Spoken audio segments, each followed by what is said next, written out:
ನಮಸ್ಕಾರ ಸ್ನೇಹಿತರೆ, ತಮ್ಮೆಲ್ಲರಿಗೂ Shri organic chicken and goat farming ಚಾನಲ್ಗೆ ಸ್ವಾಗತ. ನಾನು ಶ್ರೀನಿವಾಸ್. ಸ್ನೇಹಿತರೆ, ಈ ದಿನ ಪ್ರಮುಖವಾಗಿ ನಾನು ತಮ್ಮೊಂದಿಗೆ ಚರ್ಚೆ ಮಾಡುವಂತಹ ವಿಚಾರ ಏನು ಅಂತ ನೋಡೋದಾದರೆ, ಈ ಹಿಂದಿನ ವಿಡಿಯೋಗಳಲ್ಲಿ ಸ್ನೇಹಿತರೊಬ್ಬರು ಕಮೆಂಟ್ ಮೂಲಕ ಒಂದು ಪ್ರಶ್ನೆ ಕೇಳಿದ್ದಾರೆ. ಸರ್, ಈಗ ಫ್ಯಾಟನಿಂಗ್ ತುಂಬ ಮುಖ್ಯ ಆಗುತ್ತಾ ಅಥವಾ ಬ್ರೀಡಿಂಗ್ ಮುಖ್ಯ ಆಗುತ್ತಾ?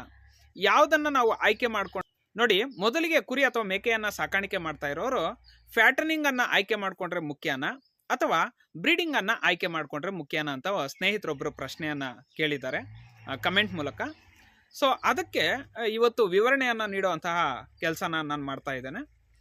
ನೋಡಿ, ಪ್ರಮುಖವಾಗಿ ಮೊದಲು ಫ್ಯಾಟ್ನಿಂಗ್ ಬಗ್ಗೆ ಒಂದಷ್ಟು ಅಂಶಗಳನ್ನು ತಿಳಿಸ್ಕೊಡ್ತಾ ಹೋಗ್ತಾನೆ. ಸಾಮಾನ್ಯವಾಗಿ ಎಲ್ರಿಗೂ ಗೊತ್ತಿರೋ ರೀತಿ ಫ್ಯಾಟನಿಂಗ್ ಅಂದ್ರೆ ತುಂಬಾ ಕಡಿಮೆ ಕಾಲದ ಒಂದು ಡ್ಯೂರೇಷನ್ ಅಲ್ಲಿ ಮಾಡಬಹುದಾದಂತಹ ಚಟುವಟಿಕೆ ಅಂತ ಹೇಳ್ಬೋದು. ನೀವು ಮಾರುಕಟ್ಟೆ ಅಥವಾ ಸಂತೆಗಳಿಂದ ನೇರವಾಗಿ ಮರಿಯನ್ನು ತರ್ತೀರಾ, ಒಂದು 20-30 ಮರಿಯನ್ನು ತರ್ತೀರಾ. ಕೆಲವರು 1 ತಿಂಗಳು ಸಾಕಾಣಿಕೆ ಮಾಡ್ತಾರೆ, ಕೆಲವರು 3 ತಿಂಗಳು ಸಾಕಾಣಿಕೆ ಮಾಡ್ತಾರೆ, ಕೆಲವರು 5 ತಿಂಗಳು ಈ ಥರ ಸಾಕಾಣಿಕೆ ಮಾಡ್ತಾರೆ. ಅಂದರೆ ಕಡಿಮೆ ಅವಧಿಯಲ್ಲಿ ಗಂಡು ಮೇಕೆಗಳು ಅಥವಾ ಟಗರುಗಳನ್ನು ತಂದು ಸಾಕಾಣಿಕೆ ಮಾಡ್ತಾರೆ. ಮತ್ತೆ ಅದನ್ನು ಒಂದಷ್ಟು ವೆಯ್ಟ್ ಗೇನ್ ಆದಮೇಲೆ, ಕೊಬ್ಬಿಸಿ ಆದ ನಂತರ, ಮಾಂಸದ ಇಳುವರಿ ಹೆಚ್ಚಾದ ನಂತರ ನೇರವಾಗಿ ತಗೊಂಡೋಗಿ ಮಾರಾಟ ಮಾಡಿ ಲಾಭ ಗಳಿಸುವಂತಹ ಉದ್ದೇಶದಿಂದ ಫ್ಯಾಟನಿಂಗನ್ನು ಕೈಗೊಳ್ತಾರೆ. ಒಂದನೇ ಅಂಶ ಫ್ಯಾಟ್ನಿಂಗಲ್ಲಿ. ನೆಕ್ಸ್ಟ್ ಇನ್ನೊಂದು ಅಂಶ ಏನು ಅಂತ ನೋಡೋದಾದರೆ, ಪ್ರಮುಖವಾಗಿ ನಿಮಗೆ ಫ್ಯಾಟ್ನಿಂಗ್ ಮಾಡಬೇಕಾದ್ರೆ ಸ್ವಂತಕ್ಕೆ ಒಂದಷ್ಟು ಕೊಟ್ಟಿಗೆ ಅಂದರೆ ಹೈಟೆಕ್ ಶೆಡ್ ಇರಬೇಕಾಗುತ್ತೆ. ಹೈಟೆಕ್ ಶೆಡ್ ಇದ್ದರೆ ಚೆನ್ನಾಗಿರುತ್ತೆ. ಬೇರೆ ನಾರ್ಮಲ್ ಶೆಡ್ಡಲ್ಲೂ ಸಾಕಾಣಿಕೆ ಮಾಡ್ಬೋದು. ನೀವು ಹೆಚ್ಚಾಗಿ ಹೊರಗಡೆಯಿಂದ ಮರಿಗಳನ್ನು ತಂದು ಒಂದು ಕಡೆ ಕೂಡ ಹಾಕ್ತೀರಾದ್ರಿಂದ ಒಂದೇ ಕಡೆ ಅದನ್ನು ಇಟ್ಟು ಸಾಕಾಣಿಕೆ ಮಾಡ್ತೀರಾ ಹೆಚ್ಚಾಗಿ. ಆದ್ದರಿಂದ ಫ್ಯಾಟಿಂಗ್ ಮಾಡಬೇಕಾದ್ರೆ ಮರಿ ಜಾಸ್ತಿ ಓಡಾಡಬಾರ್ದು ಹೊರಗಡೆ. ಒಂದು ಕಡೆ ಕೂಡ ಹಾಕೋದ್ರಿಂದ ಹೈಟೆಕ್ ಅಟ್ಟಣಿಕೆ ವ್ಯವಸ್ಥೆ ಇದ್ರೆ ತುಂಬ ಮುಖ್ಯ ಆಗುತ್ತೆ. ಆದ್ದರಿಂದ ನೀವು ಶೆಡ್ ಕನ್ಸ್ಟ್ರಕ್ಷನ್ಗೆ ಮೊದಲೇ ಒಂದಷ್ಟು ಬಂಡವಾಳವನ್ನು ಇನ್ವೆಸ್ಟ್ಮೆಂಟ್ ಮಾಡಬೇಕಾಗುತ್ತೆ. ಅಂದರೆ ಫ್ಯಾಟ್ನಿಂಗಲ್ಲಿ ಬಂಡವಾಳ ಮುಂಚೆನೇ ಹೂಡಿಕೆ ಮಾಡಿರ್ಬೇಕಾಗತ್ತೆ. ಒಂದು ಒಳ್ಳೆ ಹೈಟೆಕ್ ಶೆಡ್ ಇದ್ದರೆ ಫ್ಯಾಟ್ನಿಂಗ್ಗೆ ತುಂಬ ಸೂಕ್ತ ಆಗುತ್ತೆ ಅಂತಲೇ ಹೇಳ್ಬಹುದು. ಯಾಕಂದರೆ ಅವುಗಳಿಗೆ ಕೊಡುವಂಥ ಆಹಾರ ಇರ್ಬೋದು, ನೀವು ಆಹಾರವನ್ನು ಆ ಒಂದು ಏನು ಫಾಡರ್ಗಳಲ್ಲಿ ಈ ಒಂದು ಆಹಾರನ ಹಾಕ್ಲಿಕ್ಕೆ ಅಂತಲೇ ಬಂದಿರುವಂತಹ ದೋಣಿಗಳಲ್ಲಿ ನೀವು ಆಹಾರವನ್ನು ಹಾಕಬೇಕಾಗತ್ತೆ. ಆ ಫೀಡರ್ಗಳು ತುಂಬ ಮುಖ್ಯ ಆಗುತ್ತೆ. ನೆಕ್ಸ್ಟು ಅದಕ್ಕೆ ನೀರಿನ ಸೌಲಭ್ಯವನ್ನು ಒದಗಿಸ್ಕೊಡ್ಬೇಕಾಗತ್ತೆ ಈ ಒಂದು ಫ್ಯಾಟನಿಂಗ್ ವ್ಯವಸ್ಥೆಯಲ್ಲಿ. ಮತ್ತು ಮಿನರಲ್ ಮಿಕ್ಸರ್ಗಳನ್ನು ನೀಡಬೇಕಾಗತ್ತೆ. ಯಾವುದೋ ಲಿವರ್ ಟಾನಿಕ್ಗಳನ್ನು ಸಮಯ ಸಂದರ್ಭಕ್ಕೆ ತಕ್ಕಂತೆ ಕೊಡಬೇಕಾಗತ್ತೆ. ಮತ್ತು ಅಡಿಷ್ನಲ್ ಫುಡ್ಡನ್ನು ಕೊಡಬೇಕಾಗತ್ತೆ. ಈ ಒಂದು ಮೆಕ್ಕೆಜೋಳ ಆಗಿರ್ಬೋದು, ಶೇಂಗಾ ಹಿಂಡಿ ಆಗಿರ್ಬೋದು, ಅಥವಾ ಇನ್ನೇನೋ ಲಿವರ್ ಟಾನಿಕ್ಗಳಾಗಿರ್ಬೋದು, ಮತ್ತು ಮಿನರಲ್ ಮಿಕ್ಸರ್ಗಳಾಗಿರ್ಬೋದು. ಇದನ್ನೆಲ್ಲ ನೀವು ಕೊಡಬೇಕಂದ್ರೆ ನಿಮ್ಮಲ್ಲಿ ಒಂದಷ್ಟು ಬಂಡವಾಳ ಆಗಲೇ ನೀವು ಕೂಡಿಟ್ಕೊಂಡಿರಬೇಕು. ಸಮಯಕ್ಕೆ ಸಂದರ್ಭಕ್ಕೆ ತಕ್ಕಂತೆ ಅದ್ರ ಮೇಲೆ ಹೂಡಿಕೆ ಮಾಡ್ತಾ ಇರಬೇಕು. ಯಾಕಂದರೆ ನಿಮಗೆ ಕಡಿಮೆ ಅವಧಿಯಲ್ಲಿ ನೀವು ಸಾಕಾಣಿಕೆ ಮಾಡೋದ್ರಿಂದ ಹೆಚ್ಚು ಲಾಭ ಪಡಿಬೇಕಂದ್ರೆ ನೀವು ಹೆಚ್ಚು ಇನ್ವೆಸ್ಟ್ಮೆಂಟನ್ನು ಮಾಡ್ತಾ ಇರಬೇಕಾಗುತ್ತೆ. ಸೊ ಇದು ಮುಖ್ಯ ಆಗುತ್ತೆ. ಒಂದನೇದೇನು, ಕಡಿಮೆ ಸಂದರ್ಭದಲ್ಲಿ ಈ ಒಂದು ಫ್ಯಾಟನಿಂಗನ್ನು ಮಾಡಬಹುದಾಗಿದೆ. ಎರಡನೇದು, ನೀವು ನಿಮ್ಮಲ್ಲಿ ಬಂಡವಾಳ ಹೆಚ್ಚಾಗಿರ್ಬೇಕಾಗತ್ತೆ. ಅದು ಶೆಡ್ ಕನ್ಸ್ಟ್ರಕ್ಷನ್ಗಿರಬಹುದು, ಮತ್ತು ಅದರ ಒಂದು ಆಹಾರ ನಿರ್ವಹಣೆಗೆ ನಾವು ಕೊಡುವಂತಹ ಏನಾಗಿರ್ಬೋದು. ಈ ಫ್ಯಾಟನಿಂಗ್ ಅಂತ ಬರೋದಾದರೆ ನೀವು ಹಸಿ ಮೇವಿಗಿಂತಲೂ ಸಹ ಒಣಮೇವನ್ನು ಹೆಚ್ಚಾಗಿ ಕೊಡಬೇಕಾಗತ್ತೆ. ರಾಗಿ ಹುಲ್ಲಾಗಿರ್ಬಹುದು, ಶೇಂಗಾ ಬಳ್ಳಿ ಆಗಿರ್ಬೋದು, ಉರುಳಿ ಬಳ್ಳಿ ಆಗಿರ್ಬೋದು, ಅಥವಾ ಉರುಳಿ ಕಾಳು, ಉರುಳಿ ಹೊಟ್ಟಾಗಿರ್ಬೋದು, ತೊಗರಿ ಹೊಟ್ಟಾಗಿರ್ಬೋದು, ಇದನ್ನೆಲ್ಲ ಹೆಚ್ಚಾಗಿ ಕೊಡಬೇಕಾಗುತ್ತೆ. ಫ್ಯಾಟ್ನಿಂಗಲ್ಲಿ ಮೇಜರಾಗಿ ಕೊಡುವಂಥ ಆಹಾರ ಪದಾರ್ಥಗಳೇನೆಂದರೆ ಒಣಮೇವು, ಮತ್ತು ಅದ್ರ ಜೊತೆಗೆ ನಾವು ಅಡಿಷ್ನಲ್ ಫುಡ್ಡನ್ನು, ಅದೇ ಈಗಾಗಲೇ ಹೇಳಿದ್ನಲ್ವಾ, ಮೆಕ್ಕೆಜೋಳ, ಶೇಂಗಾ ಬಳ್ಳಿ, ಶೇಂಗಾ ಹಿಂಡಿ, ಈ ಥರದ್ದನ್ನು ಹೆಚ್ಚಾಗಿ ಕೊಡಬೇಕಾಗುತ್ತೆ. ಆದ್ರಿಂದನೂ ಸಹ ನಮ್ಮಲ್ಲಿ ಹೆಚ್ಚು ಫುಡ್ಡನ್ನು ಸ್ಟಾಕ್ ಮಾಡಿ ಇಟ್ಕೋಬೇಕಾಗತ್ತೆ. ಇನ್ನು ಮುಂದುವರೆದು ಹೇಳೋದಾದರೆ, ಈ ಒಂದು ಹೊರಗಡೆಯಿಂದ ತಂದಿರ್ತೀರಾದ್ರಿಂದ ಅದನ್ನು ನೀವು ಮಾರುಕಟ್ಟೆಯ ಬಗ್ಗೆ ನಿಮಗೆ ಸೂಕ್ತವಾದಂತಹ ಅನುಭವ ಇರಬೇಕಾಗತ್ತೆ.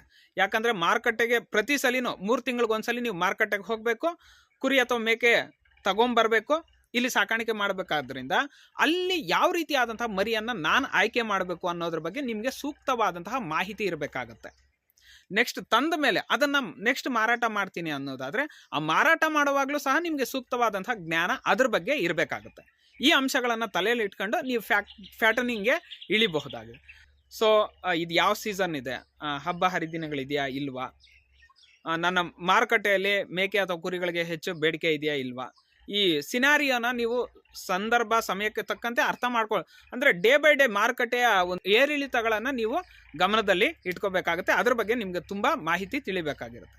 ಮತ್ತು ಅಡಿಷ್ನಲ್ ಆಗಿ ನೋಡೋದಾದರೆ ಈ ಒಂದು ಮೇಕೆ ಅಥವಾ ಕುರಿಗಳು ಏನು ಬೇಗ ವೆಯ್ಟ್ ಗೇನ್ ಆಗಬೇಕು ಅಂದರೆ ನಿಮಗೆ ಒಂದಷ್ಟು ಈ ಮಾರುಕಟ್ಟೆಯಲ್ಲಿ ಸಿಗುವಂತಹ ಲಿವರ್ ಟಾನಿಕ್ಗಳಾಗಿರ್ಬೋದು, ಮಿನರಲ್ ಮಿಕ್ಸರ್ಗಳಾಗಿರ್ಬೋದು, ಯಾವುದು ತುಂಬ ಸೂಕ್ತವಾಗಿ ಅಂದರೆ ಬೇಗ ವೆಯ್ಟ್ ಗೇನ್ಗೆ ಹೆಲ್ಪ್ ಆಗುತ್ತೆ ಅನ್ನೋದ್ರ ಬಗ್ಗೆ ನೀವು ಒಂದಷ್ಟು ಮಾಹಿತಿಯನ್ನು ಕಲೆ ಹಾಕಿ ಅದೇ ಥರದ ಲಿವರ್ ಟಾನಿಕ್ಗಳನ್ನು, ಮಿನರಲ್ ಮಿಕ್ಸರ್ಗಳನ್ನು, ಆಹಾರ ಪದಾರ್ಥಗಳನ್ನು ನೀವು ಕೊಂಡ್ಕೊಂಡ್ಬಂದು ಅಂದರೆ ಕಡಿಮೆ ಬೆಲೆ ಇದ್ದಂತಹ ಸಂದರ್ಭದಲ್ಲಿ ಆಹಾರಗಳನ್ನು ಕೊಂಡ್ಕೋಬೋದೇ ವಿನಃ ಈ ಮಿನರಲ್ ಮಿಕ್ಸರ್ಗಳು ಇವೆಲ್ಲ ಯಾವ ಕಂಪನಿಯು ಚೆನ್ನಾಗಿರ್ತವೆ ಅಂತ ನಿಮಗೆ ಮೊದಲೇ ಮಾಹಿತಿ ಗೊತ್ತಾಗಿರ್ಬೇಕಾಗುತ್ತೆ.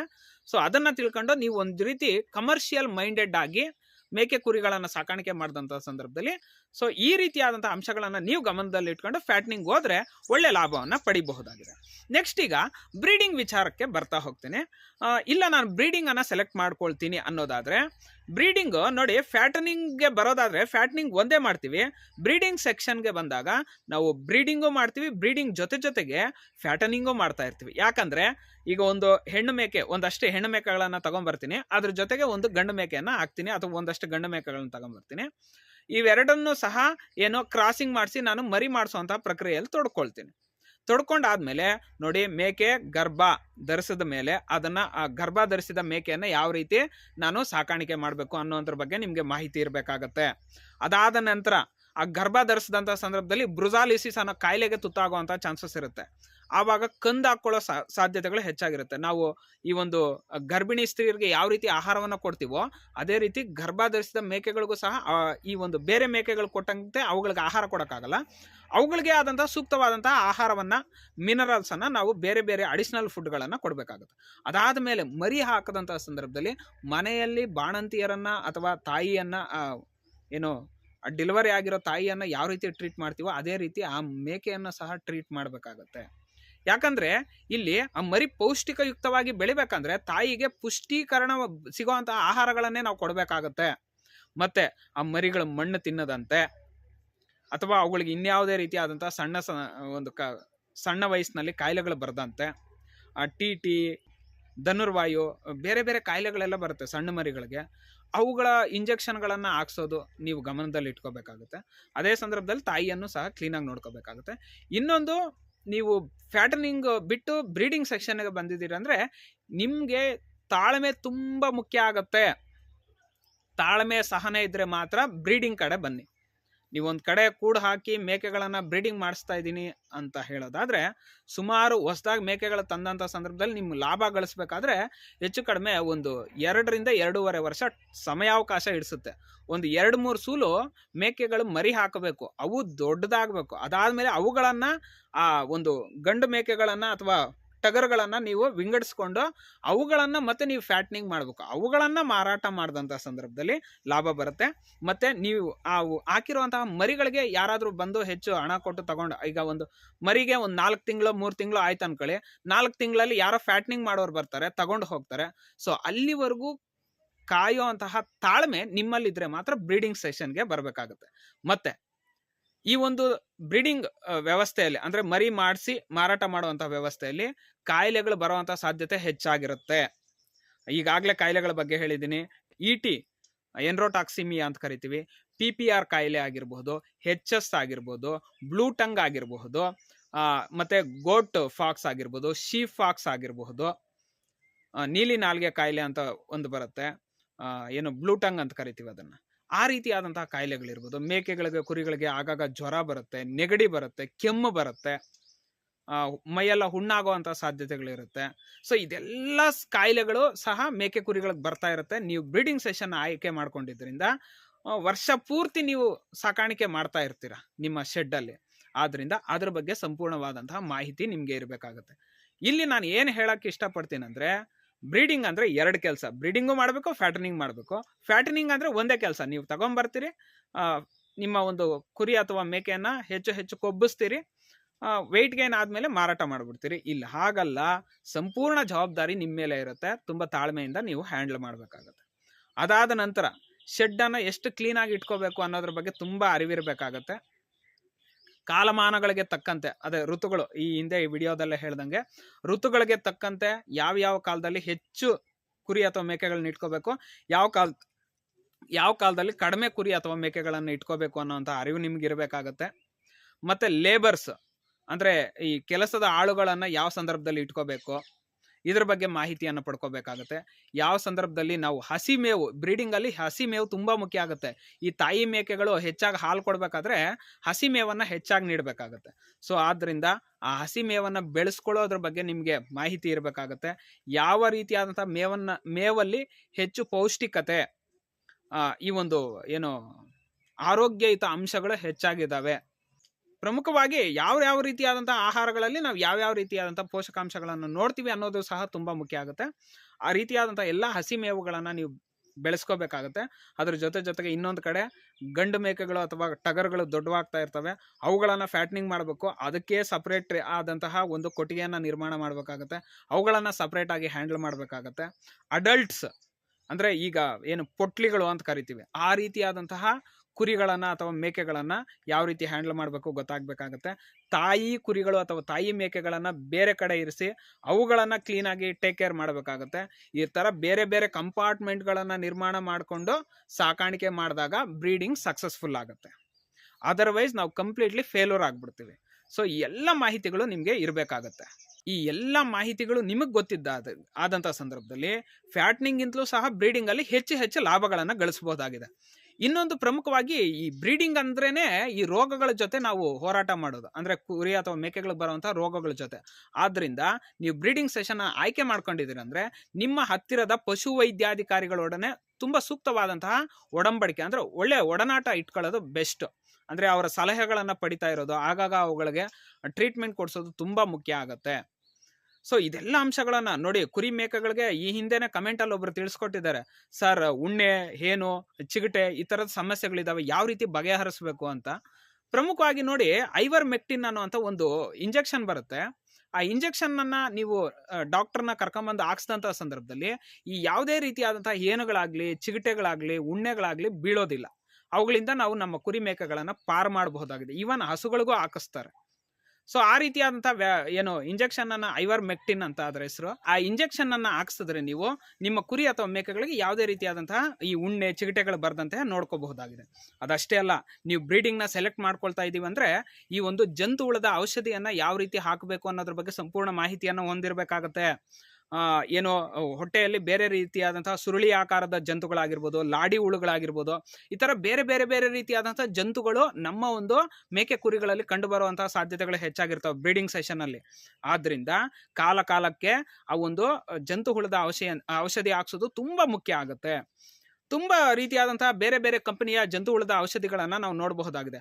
ಆಲ್ಬೂಮರ್ ಅಂತೆ, ಆಲ್ಬೆಂಡೋಸಲ್ ಅಂತೆ, ಫೆನ್ಬೆಂಡೋಸಲ್ ಅಂತೆ, ಟ್ರೈಸೊಳೆ ಅಂತ, ಈ ತರ ತುಂಬಾ ರೀತಿಯಾದಂತಹ ಒಂದು ಜಂತು ಉಳಿದ ಔಷಧಿಗಳಿದಾವೆ. ನಿಮ್ಮ ಹತ್ತಿರದ ಏನೋ ಮೆಡಿಕಲ್ ಶಾಪ್ಗಳಲ್ಲಿ ಸಿಗ್ತವೆ, ಇಲ್ಲಾಂದ್ರೆ ಪಶು ವೈದ್ಯಕೀಯ ಆಸ್ಪತ್ರೆಯಲ್ಲೂ ಸಹ ಫ್ರೀಯಾಗಿ ಸಿಗ್ತಾ ಹೋಗ್ತವೆ. ಅವುಗಳನ್ನ ತಗೊಂಡ್ಬಂದು ಸಹ ನೀವು ಬಳಸಬಹುದಾಗಿದೆ. ಅದಷ್ಟೇ ಅಲ್ಲ, ನೀವು ಬ್ರೀಡಿಂಗ್ ಅನ್ನ ಸೆಲೆಕ್ಟ್ ಮಾಡ್ಕೊಳ್ತಾ ಇದ್ದೀವಿ ಅನ್ನೋದಾದ್ರೆ ಮೇಜರ್ ಆಗಿ ಮಾರುಕಟ್ಟೆ ಸನ್ನಿವೇಶಗಳು ಕಾಲದಿಂದ ಕಾಲಕ್ಕೆ ನಿಮ್ಗೆ ಗೊತ್ತಿರಬೇಕಾಗುತ್ತೆ. ಯಾವ ಸಂದರ್ಭದಲ್ಲಿ ನೀವು ಮೇಕೆ ಅಥವಾ ಕುರಿಯನ್ನ ಮಾರಬೇಕಾಗುತ್ತೋ ಗೊತ್ತಿಲ್ವಲ್ಲ.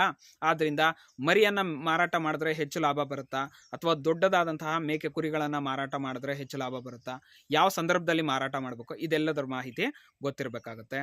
ಮತ್ತೆ ಈಗಾಗಲೇ ಹೇಳ್ದಂಗೆ ನಿಮ್ಮ ಒಂದು ಶೆಡ್ ಏನಿರುತ್ತೆ ಅದನ್ನ ಪಾರ್ಟಿಷನ್ ಕಂಪಾರ್ಟ್ಮೆಂಟ್ಗಳ ಮಾಡ್ಕೊಳ್ಳೋದು.